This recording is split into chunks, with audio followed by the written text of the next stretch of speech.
Ahí está bien. Vamos a comenzar. Entonces, en un par de minutos voy a pedir la colaboración del público con una pequeña pregunta para que de pronto se le permita a los participantes intervenir. Vamos a abordar entonces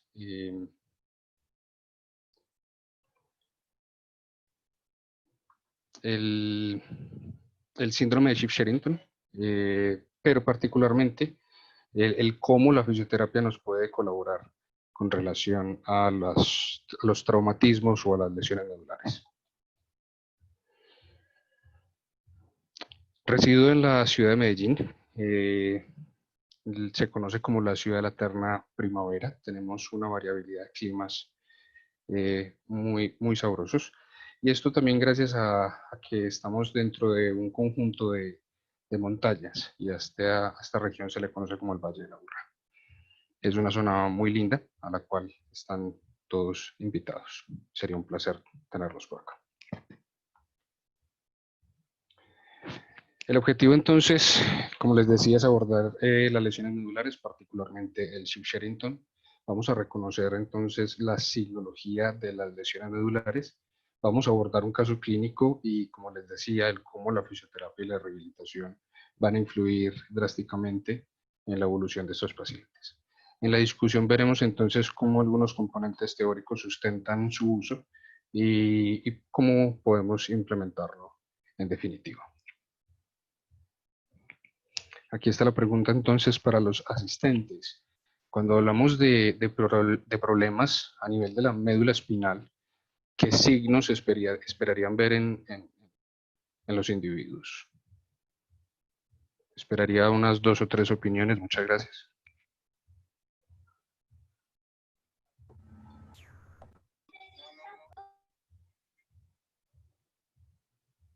Se encuentran habilitados los micrófonos para... Adelante, Gabriel.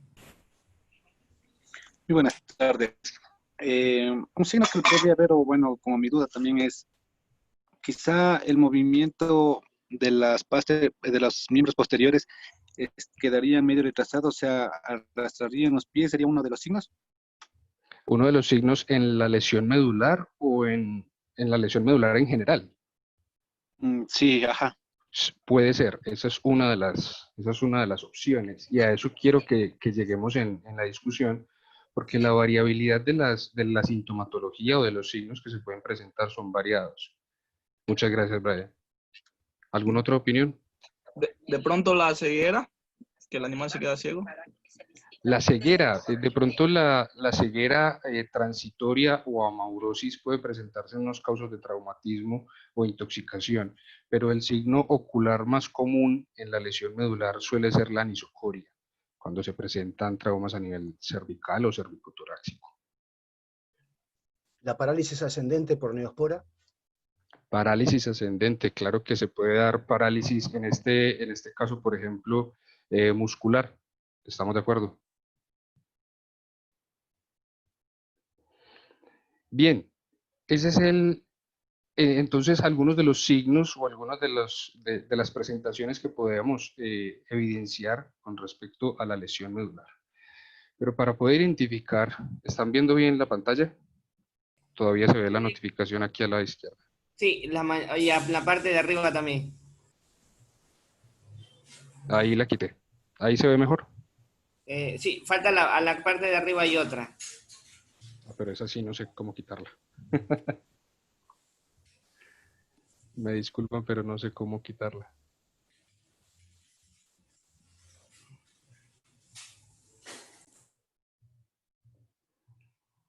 Pero se alcanza a ver el texto que está hasta ahí en el Sí, ahí momento. se alcanza a ver. Ah, bueno, entonces no hay problema hasta ahora. Bien, para comprender entonces los signos de la lesión medular y particularmente llegar a la neurolocalización de los problemas, que es uno de los objetivos y algunos de los dilemas cuando se aborda inicialmente la clínica de estos problemas, sería entonces el objetivo identificar los signos de la neurona motora superior y la neurona motora inferior. ¿Qué pasa con ellas? La neurona motora superior, la cual está encargada de llevar la señal del movimiento consciente tanto como está encargada de la regulación inhibitoria de la neurona motora inferior y el mantenimiento del tono muscular, está ubicada, o digamos que los centros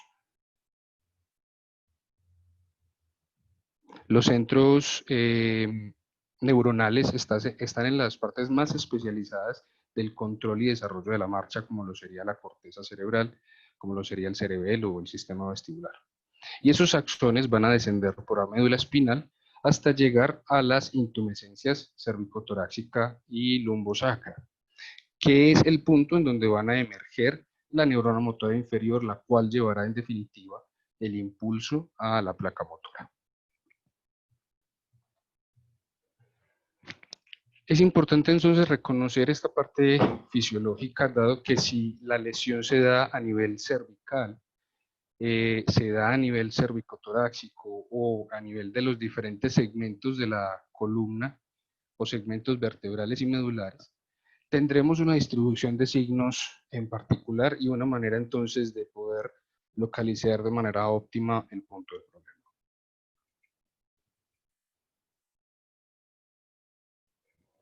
¿Cuáles serían entonces los signos de neurona motora superior y neurona motora inferior? Con relación al reflejo, al tono muscular y a su masa, hay pequeñas variaciones. En la neurona motora superior tenemos aumento del reflejo, aumento del tono y disminución paulatina de la masa muscular. En la neurona motora inferior tenemos disminución del reflejo, del tono y pérdida de la masa muscular. En las dos, tanto en la superior como en la inferior, se pueden presentar diferentes alteraciones de la marcha, que pueden ir tanto desde la dificultad, desde la paresia como la ataxia, hasta la parálisis. Por lo tanto, podríamos encontrar la hemiparesia, la hemiplegia, la cuadraparesia incluso, en cualquiera de estos síndromes. Pero una manera más general de ver las consecuencias de la lesión medular y considerar los problemas de manera definitiva sería identificar los diferentes grupos de alteraciones que se pueden presentar. En primera instancia sería hablar de la alteración del tono y de la masa muscular, como bien lo habíamos insinuado antes. También hablar de la alteración del reflejo, y como hablamos de la alteración del reflejo espinal, tenemos que mencionar la alteración en el control del esfínter.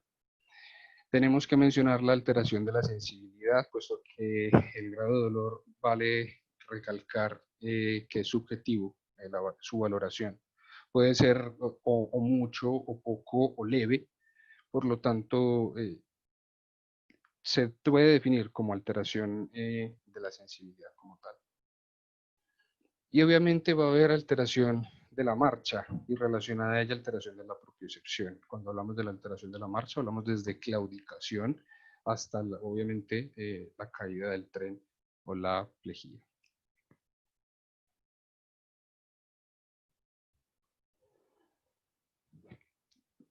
Resalto mucho la observación, puesto que en diferentes signos, diferentes lesiones pueden involucrar posiciones, pueden involucrar actitudes que en definitiva nos van a afectar el tejido muscular y el tejido tendinoso o ligamentoso involucrado. Estas son imágenes de pacientes con diferentes tipos de alteraciones, tanto osteomusculares como neurológicas, y pueden notarse entonces los diferentes cambios de posición, de centro de gravedad, y incluso alteraciones de la marcha, como lo podría ser el cruzamiento. En el caso inferior, un paciente con trauma craneoencefálico, el cual le era prácticamente imposible mantener su posición y mantener el cuádruple estación tanto como desplazarse. Entonces la alteración de la marcha y el grado de complejidad de los signos podrían variar, obviamente de acuerdo a la complejidad del cuadro clínico de la situación del paciente o del individuo.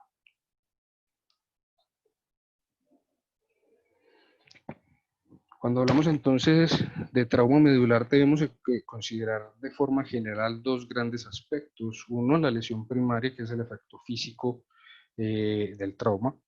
Obviamente hace referencia a la compresión mecánica, a la laceración del tejido y obviamente a la afección que puede haber del tejido óseo, muscular, ligamentoso, tendinoso y neuronal. Una lesión secundaria sería entonces lo derivado de todo lo anterior. La alteración de la vasculatura o del componente de tipo irrigación.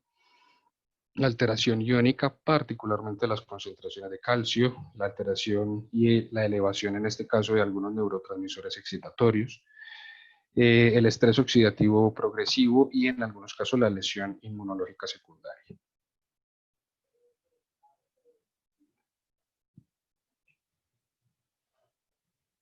Vamos a abordar entonces a Lolita. Lolita tuvo un Chip Sherrington y a partir de entonces la discusión de su situación, de su diagnóstico y de su tratamiento, veremos la implementación de fisioterapia.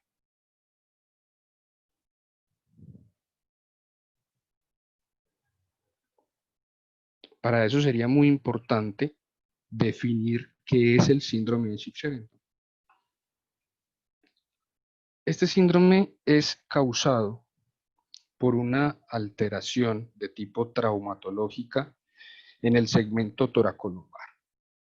Algunas bibliografías difieren un poco de los segmentos, algunos mencionan desde T3 hasta L3, otros mencionan desde T4 hasta L4.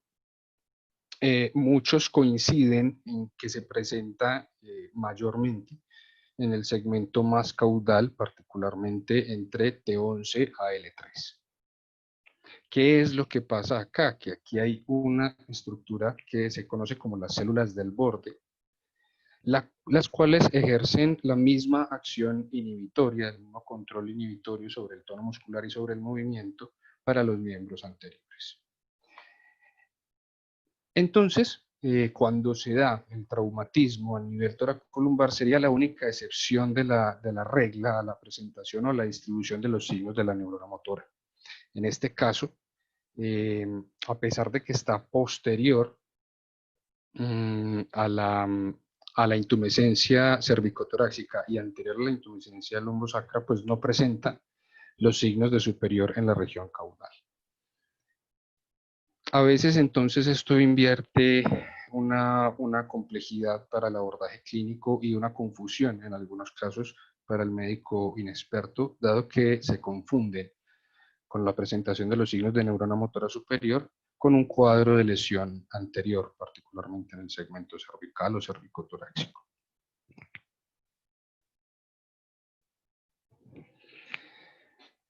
Bien, como les decía entonces, la lesión a nivel del segmento toracolumbar afectará las células del borde, las cuales generarán entonces unos signos de neurona motora superior en anteriores, como lo serían la parálisis espástica o el aumento del tono, y la normo a la hiperreflexia del tren anterior.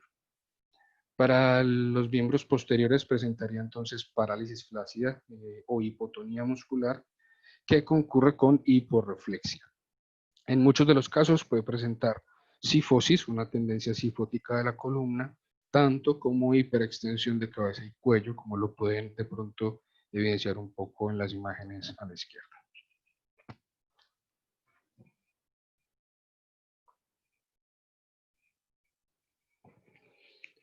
¿Cómo se llega al diagnóstico del síndrome de Schiff-Sherrington? Lo primero y lo más importante sería la anamnesis, puesto que, como se mencionó al principio, es un cuadro que responde a un traumatismo o un cuadro agudo. Es importante complementar el diagnóstico clínico con hematología y con químicas sanguíneas. Siempre les he mencionado a mis estudiantes que la hematología es como la foto del paciente. Nos va a decir cuál es su situación, no nos va a decir cuál es su diagnóstico y por lo tanto va a ser uno de los principales apoyos para el abordaje médico. El examen físico es súper importante, la identificación de la signología que de hecho puede verse, puede identificarse por medio de observación. Estas imágenes pertenecen al estudio de Albernaz del 2016, en donde analizan unos pacientes y la resolución de casos de síndrome Schiff-Sherrington.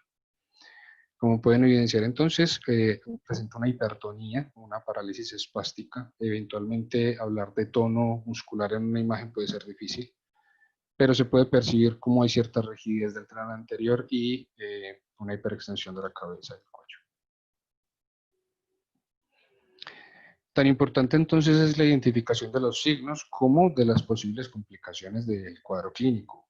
No será lo mismo un traumatismo por atropellamiento que una caída de una altura que una mordedura por otro animal. Importante en los casos de lesión osteomuscular y neurológica, pues obviamente la ayuda imagenológica. Una de las principales siempre serán las radiografías, particularmente la radiografía simple, pero cuando hablamos de la lesión de la médula espinal es muy importante considerar la mielografía, la resonancia magnética y la tomografía, considerando ahora la resonancia en mi concepto como un mecanismo un poco menos invasivo a la mielografía y eventualmente con mejores efectos diagnósticos.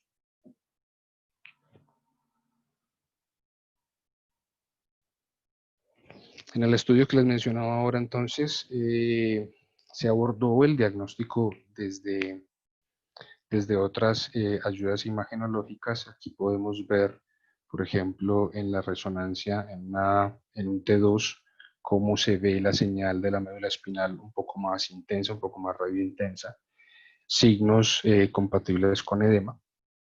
Y asimismo diferentes tomas, pero como lo decía al principio, importante considerar la radiología simple como una herramienta básica, puesto que algunos signos pueden ser muy discientes y muy claros de traumatismo medular, como la imagen superior derecha, una marcada listesis del segmento.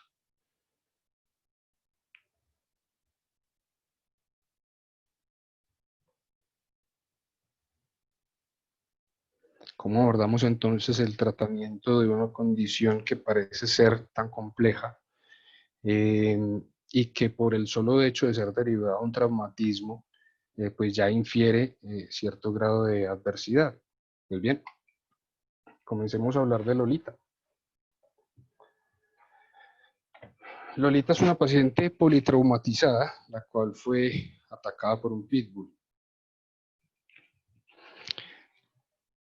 Me voy a adelantar un poco al abordaje clínico. El paciente ingresa con signos de cuadraplegía, de dolor, vocalización, espasticidad de miembros anteriores y rigidez de cabeza y cuello, flacidez de los miembros posteriores. Obviamente los signos de las heridas y del traumatismo eran evidentes.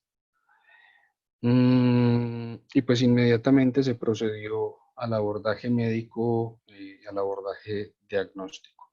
Cuando hablo de abordaje médico, pues infiero sobre el uso de analgésicos, antiinflamatorios, antidiuréticos, antibióticos, entre otros, para mejorar su condición y para poder viabilizar al paciente. Cuando hablo de viabilizar es un concepto que utilizo para insinuar al darle prioridad a la situación clínica actual y poderle dar continuidad a su evolución, favoreciendo obviamente la respuesta del mismo.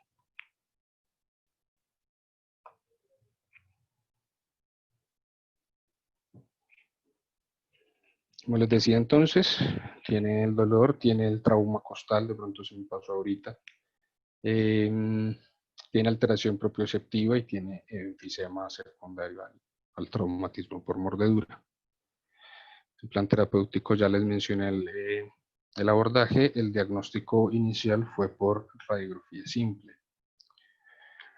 Viéndola en detalle, las flechas nos están señalando obviamente la alteración del tejido blando y en este caso la alteración o el traumatismo de la región torácica, en donde se puede insinuar fracturas de los cuerpos costales.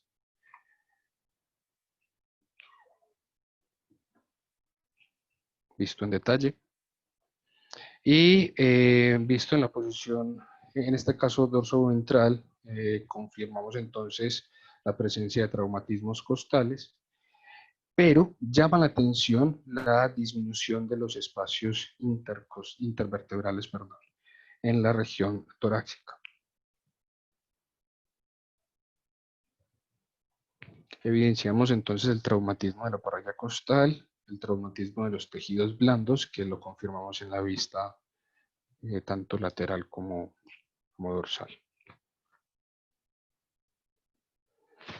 La paciente es recomendada, es remitida, perdón, para evaluación con los especialistas, con el médico internista de la clínica y con el ortopedista, los cuales abordan obviamente desde el cuadro también neurológico, pero lamentablemente indican un pronóstico malo y una de las consideraciones que le plantean a los propietarios es la eutanasia.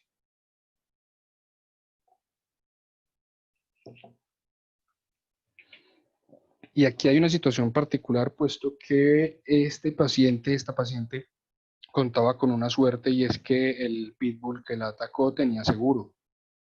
Por lo tanto, pues el perro atacante estaba pagando absolutamente toda la cuenta y todos los servicios que se derivaran de su atención.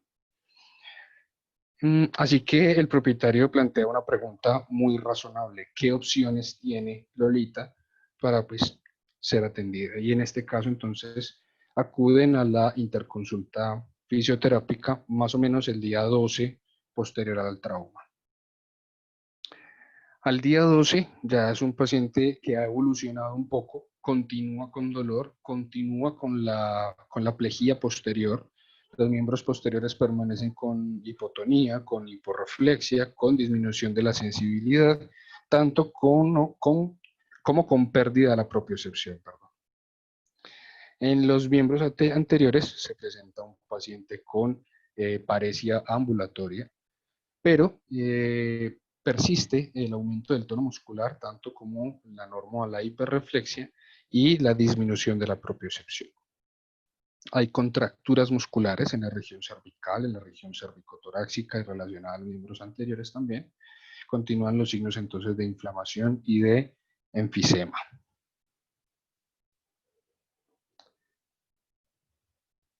Es el proceder entonces, consultar cuál es la terapéutica, indicar, perdón, una terapéutica y tanto como indicar una valoración diagnóstica. Por lo tanto, se le solicitó una radiografía de control. ¿Qué pasa con la radiografía de control? Veámosla en detalle. Aquí les pido que presten su atención inicialmente a las líneas que están en el lado derecho de la imagen. Esas líneas corresponden a las facetas articulares. La línea superior, la faceta articular dorsal, la línea inferior, la faceta articular dorsal caudal de la vértebra L2. Y la línea inferior corresponde a la faceta articular craneal de L3. Y vamos a ir comparándola con los diferentes segmentos articulares, puesto que cuando evaluamos radiológicamente la columna, no solamente consideramos el espacio o digamos que las diferencias de simetría a nivel de los cuerpos vertebrales.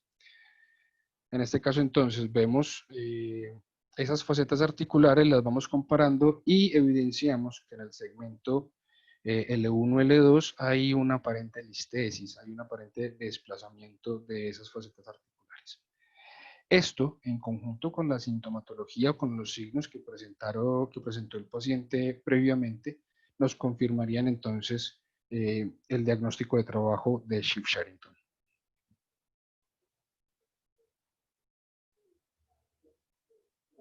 Apreciamos aquí a un lado el traumatismo costal, de hecho, uno de los traumatismos costales.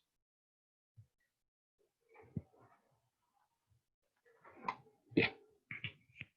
¿Cuál es el plan terapéutico entonces? Vamos a manejarle a Lolita desde fisioterapia, agentes físicos, masoterapia y cinesiterapia. Esta última se encarga o habla del control del ejercicio, el control de los movimientos. Cuidar de qué es lo que está haciendo particularmente, tanto el manejo hospitalario como el manejo en casa. Cuando hablamos de masoterapia estamos hablando de los masajes, y los agentes físicos se dividirán en agentes físicos naturales y artificiales, los cuales serán, uno de los ejemplos de los naturales será el manejo de la temperatura, el calor, por ejemplo, y los agentes artificiales, algunos ya conocidos como el TENS o el campo magnético, que fueron los que se indicaron en este caso. Bueno. El agente físico natural, como les decía, fue la termoterapia, y de ella se implementó el uso de calor solo o combinado con frío. De los masajes se le indicó masaje suave y masaje tipo amasado para las diferentes contracturas musculares y la lesión de la musculatura dorsal.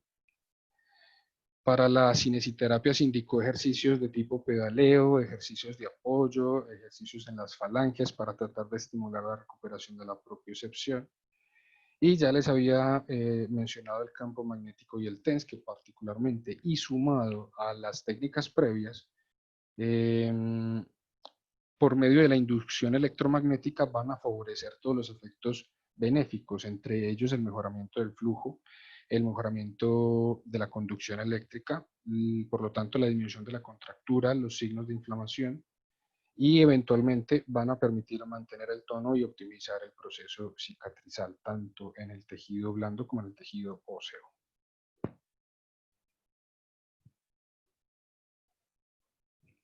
¿Qué fue lo que pasó con Lolita entonces? A la semana 2 tenemos un paciente alerta, que presenta una cuadraparesia ambulatoria, ya ha evolucionado un poco. Presenta alteración propioceptiva, particularmente disminución de la propiocepción al miembro posterior derecho. Tiene dolor, y ese dolor particularmente se presenta cuando hay frío. Ahora les mencionaba, estamos en la ciudad de la eterna primavera. Aquí amanece muy frío, hace frío por la tarde, hace frío por la noche, hace frío en cualquier momento. Presenta las contracturas musculares que les mencioné previamente. Continúa la hiporreflexia y la hipotonía, mayor relacionada al posterior derecho. De hecho, en la marcha se evidencia una claudicación 2 de 4 de dicho miembro. Hay normoreflexia en los miembros anteriores y presenta una parestesia lumbar. A la semana 4 de implementadas las técnicas de fisioterapia, el paciente continúa alerta, presenta ataxia y dismetría. Continúa la hipotonía y la claudicación, tanto como la disminución de la propiocepción. Han disminuido las contracturas y ha disminuido la parestesia. ¿Qué pasa a la semana 8 de tratamiento continuo? Es una paciente alerta que presenta dismetría y que presenta cruzamiento de los miembros posteriores. Presenta una parestesia leve a región lumbar, una claudicación 1 de 4, disminución de la propiocepción, tanto como hipotonía en el miembro posterior derecho. Pero lo más notorio y lo más importante de este momento es que el paciente no tiene dolor.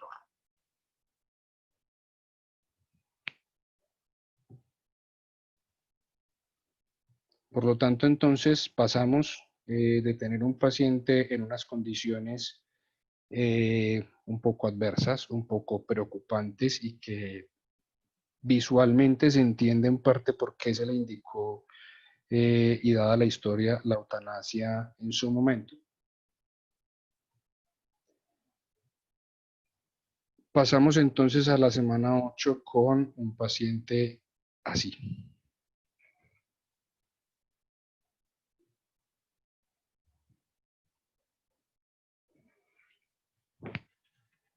Como podemos de pronto apreciar, es un paciente activo, dinámico, que si bien no tiene un trote y una carrera normal, pues que parece un conejito. No sé si lo aprecian, mire que los miembros posteriores regularmente van juntos.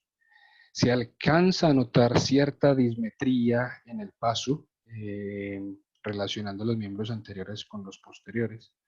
Los miembros anteriores se ven mucho más simétricos, mucho más seguros, pero la paciente se ve muy bien. Y es lo que en parte buscamos, mejorar la calidad de vida.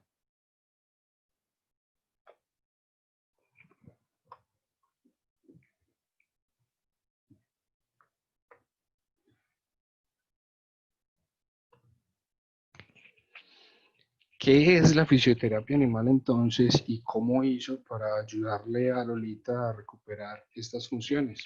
Bien, cuando hablamos de fisioterapia animal, hablamos de ese conjunto de terapias o técnicas que no son farmacológicas y que siempre van a buscar curar, en el mejor de los casos, o disminuir o mejorar las lesiones o los traumatismos de los pacientes, tanto como las repercusiones. Recordemos, como los vimos en las imágenes al principio, todas las lesiones tendrán una repercusión biomecánica y esta repercusión amerita ser tratada. En todo caso, entonces, vamos a promover esa recuperación y vamos a mejorar la calidad de vida, que es nuestro objetivo final. La fisioterapia, como lo planteamos en este caso, nos ofrece diferentes alternativas, ¿sí? Dentro de los agentes naturales no solamente tenemos el calor, la termoterapia, sino también la hidroterapia y la crioterapia. Y los agentes artificiales van desde el campo magnético y el TENS o la electroterapia, mejor dicho, hasta la implementación del láser, del ultrasonido terapéutico, de la fototerapia y de incluso otras técnicas que están avanzando como la electrólisis en este momento.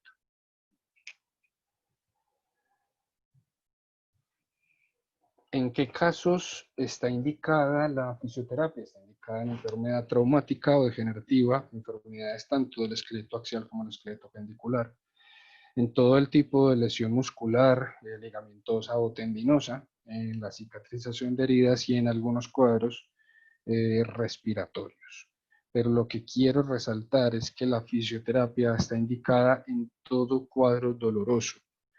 Entonces, una de las cosas que quisiera de pronto cambiar con esta charla es que dejaran el concepto de que la fisioterapia se limita al paciente complicado, al paciente que no tiene más soluciones desde la alopatía, y consideremos que nos ofrecen muchas herramientas para tratar muchos cuadros patológicos y no solamente el tratamiento de la condición aguda o crónica, sino el tratamiento también desde la prevención en muchos de los pacientes, por ejemplo, pacientes de deporte.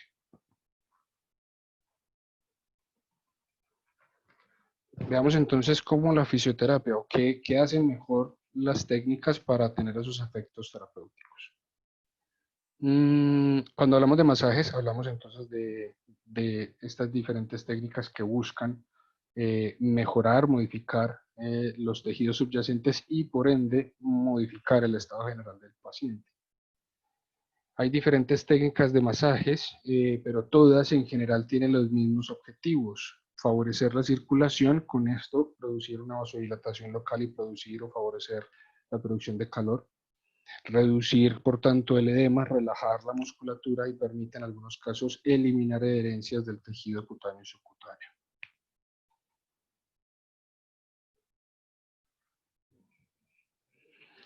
Hablando del calor, para darle un poquito de continuidad, pues debemos mencionar la termoterapia. ¿Qué es lo que hace el calor? En términos generales, produce hiperemia y vasodilatación, lo cual disminuye la tensión arterial. Y debemos recordar que la disminución de la tensión induce en todos los cambios en todos los casos a cambios benéficos en muchas situaciones orgánicas. Una de ellas, la reducción de la tensión muscular, la elevación del umbral de sensibilidad y consecuencia de todas las anteriores, la liberación de encefalinas y endorfinas, con lo cual pues podemos mejorar la sensación dolorosa.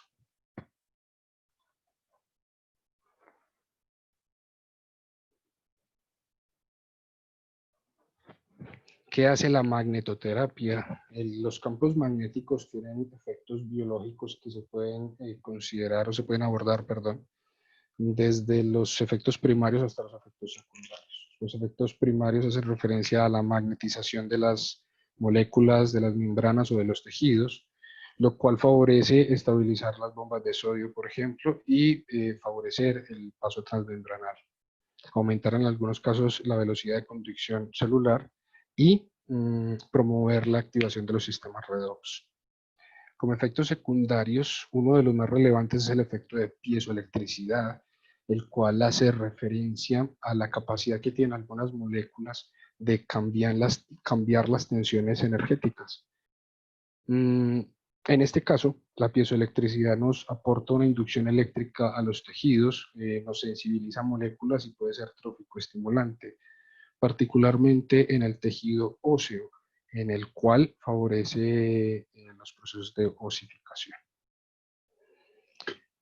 El campo magnético, pensemos en un imán, entonces el campo magnético va a tener dos polos y esa situación de dipolo es la que le permite ser bioestimulante y favorecer la movilización de iones a través de las membranas. Puede tener efectos vasculares benéficos, va a tener efectos en iones específicos como lo sería el calcio y va a favorecer entonces la liberación de encefalinas y endorfinas. ¿Esto a qué nos conlleva entonces? A tener un efecto miorelajante, puede ser analgésico sedante y este punto, particularmente el punto de sedación, lo he podido evidenciar más que todo en los felinos.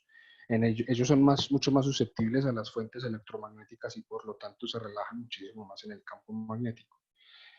Y tendrán una muy fuerte influencia en la reparación ósea.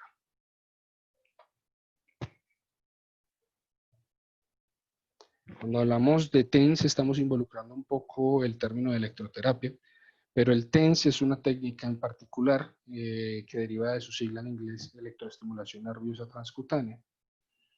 Y lo que hace el TENS es particularmente tratar el dolor. ¿Cómo lo hace? Lo hace estimulando las fibras de tipo A beta que son no nociceptivas. Okay.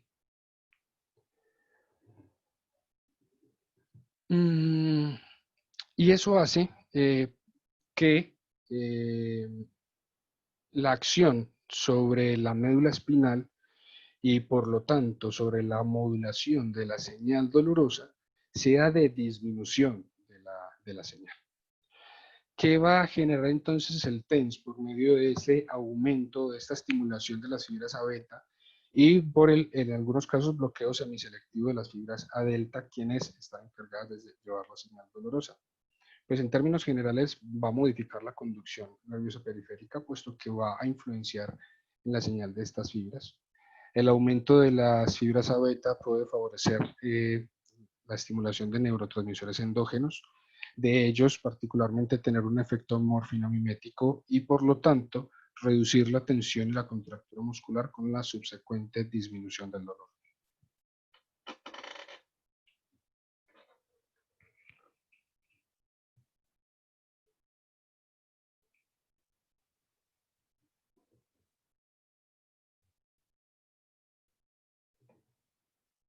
Perdón, me salté una cosa. Aparte de aumentar los neurotransmisores endógenos, también puede tener efectos bloqueantes de la sustancia P, que se conoce como una sustancia algógena o estimulante del dolor, por medio de su relación con otras sustancias como histamina, serotonina y prostaglandinas, involucradas directamente en los procesos inflamatorios y álgicos.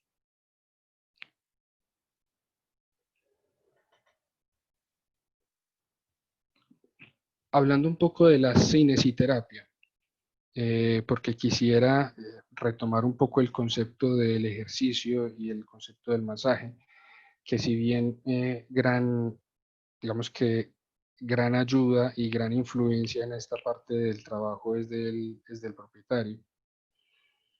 Lo que hace el masaje, la caricia, en términos generales, va a disminuir la presión sanguínea, aumentar las endorfinas, como lo vimos antes, y eso puede mejorar niveles hormonales como de prolactina, en algunos casos de oxitocina, dopamina, y se asume, también regular un poco la respuesta a la serotonina. Pero ¿qué pasa? Que en algunos casos también se da en el propietario algunas propiedades ansiolíticas, sedantes y analgésicas. Por lo tanto, revierte un poco de importancia, sobre todo en estos momentos de pandemia y en algunos casos en los que consideran la rehabilitación de un paciente, en la rehabilitación del paciente, el trabajo en casa como más importante. Tengan en cuenta esta parte, puesto que les va a fundamentar el trabajo de los propietarios y la interacción de ellos con su mascota. Continuando con el ejercicio, continuando con el movimiento, debemos considerar que todo contacto agradable puede tener un efecto positivo y neurofisiológico, pero cuando hablamos de agradable, tenemos que considerar obviamente la preferencia individual o las experiencias anteriores que hayan tenido los pacientes. Asimismo, algunas alteraciones del sistema nervioso, como lo pueden ser la alodinia, en el que algunas sensaciones no dolorosas pueden tener un efecto totalmente adverso. Consideremos entonces el ejercicio como una importante herramienta para mejorar el estado anímico y promover el bienestar de los pacientes. Les invito a recordar cuántas veces sacuden las llaves y sale el perro corriendo porque cree que, cree que va a salir. ¿Cuántas veces después de jugar el gato come o después de comer y jugar se hace cala y duerme? Entonces son situaciones importantes que debemos considerar con relación al ejercicio o a la actividad física en el proceso de rehabilitación. Estamos hablando de una u otra manera que cualquier terapia que simule el ejercicio, que pueda simular los efectos benéficos del mismo, pues va a promover, digamos que las consecuencias, las buenas consecuencias de la implementación. Pongo entre comillas la palabra placebo, puesto que a los pacientes veterinarios no los podemos influenciar sobre la respuesta de un medicamento ni los podemos convencer. No les podemos realizar este condicionamiento eh, al cual se someten los pacientes con tratamientos de tipo placebo. Pero si consideramos que muchas de estas situaciones, como los masajes, como las caricias, como el agua, como el calor, no fueron creadas para disminuir el dolor o para generar una terapéutica, pues podemos considerar el término.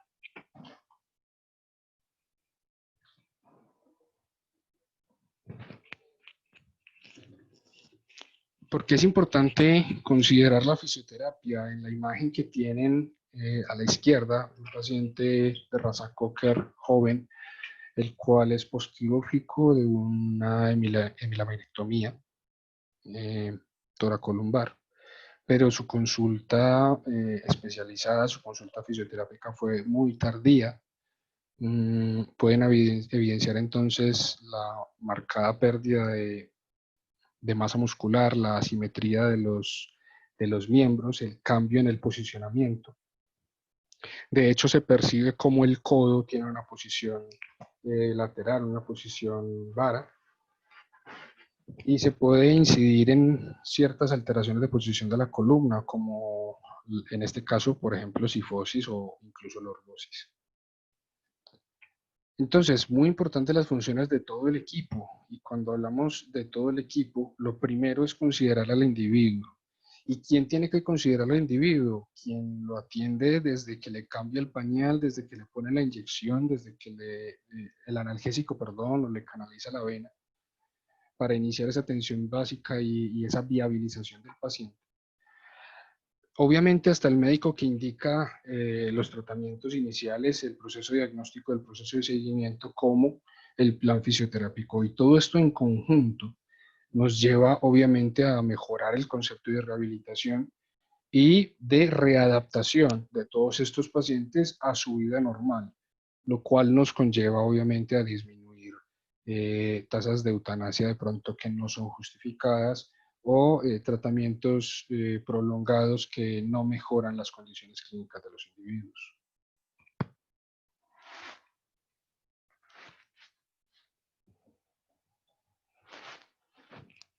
¿Qué podemos concluir hasta ahora? El Schiff-Sherrington, perdón, como lesión medular, pues es un traumatismo importante, pero su signología debe diferenciarse de la lesión cervical y para ello pues simplemente identificar los signos y en algunos casos observar muy bien la posición del paciente cuando llega, relacionándolo con la anamnesis del mismo.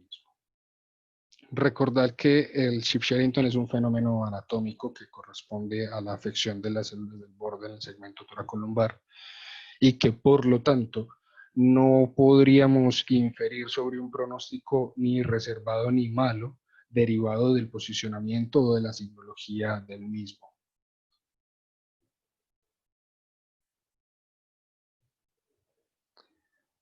Cuando hablamos del abordaje clínico, una consideración que siempre he tenido, se tenga en cuenta, es la de todos los tejidos afectados. En este caso, muchos de los médicos, si se les menciona una listesis toracolumbar, pensarán en el tratamiento de una listesis toracolumbar, en cirugía, en tratamientos con analgésicos antiinflamatorios, con droprotectores, qué sé yo. Pero miren que en este caso, o recuerden que en este caso mejor, la lesión de lo muscular, la lesión de los tejidos blandos adyacentes era muy notoria y fue permanente durante muchos días.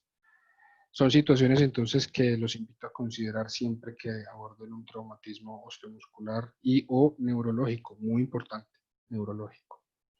Desde fisioterapia y rehabilitación, considerar las múltiples indicaciones que tienen, que es una alternativa muy importante a la hora de tratar las diferentes dolencias de nuestros pacientes, y no es solamente, como lo mencionaba hace unos minutos, la terapéutica del paciente complicado, del paciente crítico, del paciente sin opciones, sino antes todo lo contrario, desde un cuadro, pongámoslo entre comillas también, desde tan sencillo como el manejo del dolor, cualquiera que sea su causa, hasta lesiones complicadas y de pronto en el concepto de muchos imposibles, como lo serían algunos traumatismos medulares. La fisioterapia y la rehabilitación se encarga entonces del abordaje del individuo, ¿sí?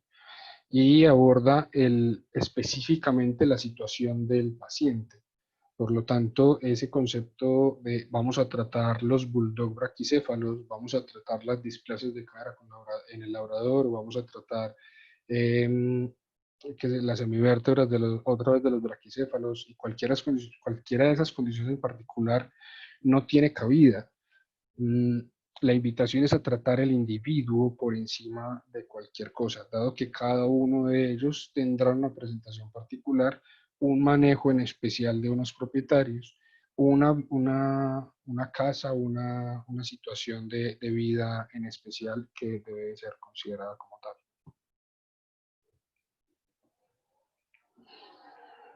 Bien, creo que voy en el tiempo para hacer una discusión de 5 minutos, si no estoy mal. Estas imágenes pertenecen a Santa Elena, región donde está ubicada la Clínica Veterinaria Remington, a la universidad a la cual pertenezco.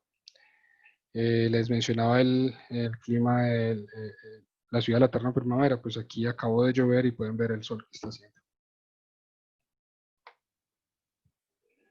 Bien, vamos a discutir entonces un poco lo que hemos mencionado hasta ahora. El abordaje médico se conoce desde hace mucho tiempo, incluso las bibliografías datan desde 1982 incluso, en donde la identificación de los signos de neurona motora superior e inferior no han variado. Lo que ha variado es el abordaje terapéutico. El abordaje semiológico y clínico no dista de lo que se ha discutido en estudios previos. Muy importante en el caso del Schiff-Sherrington considerar si hay trauma o si hubo la posibilidad del mismo. Saber identificar los signos, como se mencionaron, de neurona motora. Identificar si hay asimetría ósea es muy importante, puesto que si la hay, la complejidad puede ser mucho mayor. Y considerar que el politrauma puede involucrar, obviamente, como su nombre lo indica, varios tipos de afecciones, y por lo tanto el abordaje puede variar de acuerdo a cada caso. El abordaje clínico y diagnóstico, la bibliografía también nos confirma el uso de hematología completa y químicas, de radiografías lateral derecha y ventrodorsal. Yo les pido que consideren las vistas o las posiciones menos traumáticas para los pacientes. En el caso clínico de Lolita se realizaron imágenes dorsoventrales, obviamente, puesto que el posicionamiento puede generar un poco más de traumatismo, de dolor o complicar la condición de base.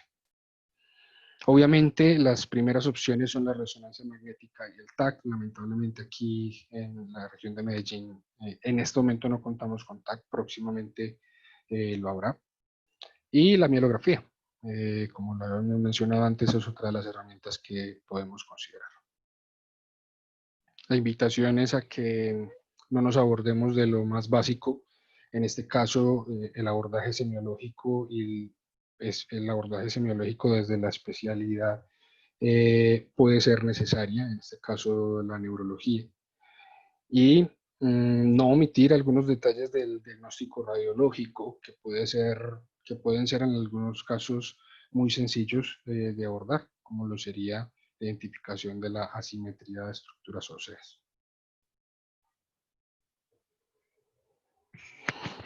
Como lo mencionábamos en las conclusiones, el Schiff-Sherrington, como todas las lesiones medulares, o el abordaje, perdón, del Schiff-Sherrington o de las lesiones medulares, va a depender de la severidad del traumatismo. No será lo mismo tratar una listesis que tratar una fractura con un desplazamiento completo de la vértebra o una sección de la médula espinal.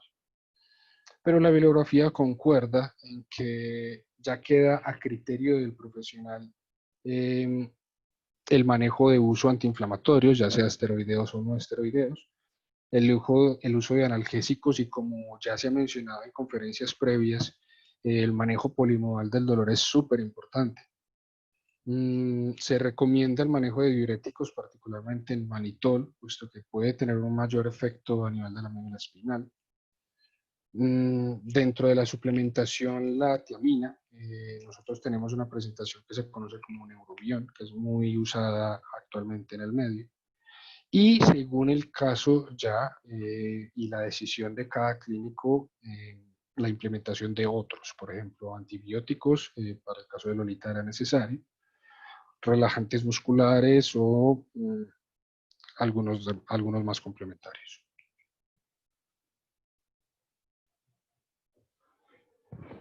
El uso de fisioterapia está documentado desde hace bastante tiempo. No solamente la implementación de los campos magnéticos y del TENS, sino como dentro del manejo del dolor en general. La invitación es a que confíen en los profesionales, ojalá certificados, que desarrollen digamos que la especialidad, en este caso una rama más de las bases de la medicina, y que consideren que tenemos desde la fisioterapia muchas herramientas para ofrecerle a sus pacientes, desde agentes físicos, desde agentes físico-artificiales como naturales, y que las herramientas pueden ser tan de fácil implementación como utilización en casa, y otras de cierto grado de especialidad que pueden ser realizadas en algunos centros médicos veterinarios. Para ir terminando entonces, un último mensaje que quiero que le dé fuerza a lo que comentábamos previamente. Necesitamos tratar al individuo y no tratar la patología en general. Por lo tanto, si tenemos las herramientas para ser implementadas en los pacientes, pues por favor, implementémoslas. Muchas gracias a todos. Espero haya sido de su total agrado. Reitero la invitación a estas tierras, son muy bonitas. Tenemos reserva natural incluso, en donde puede haber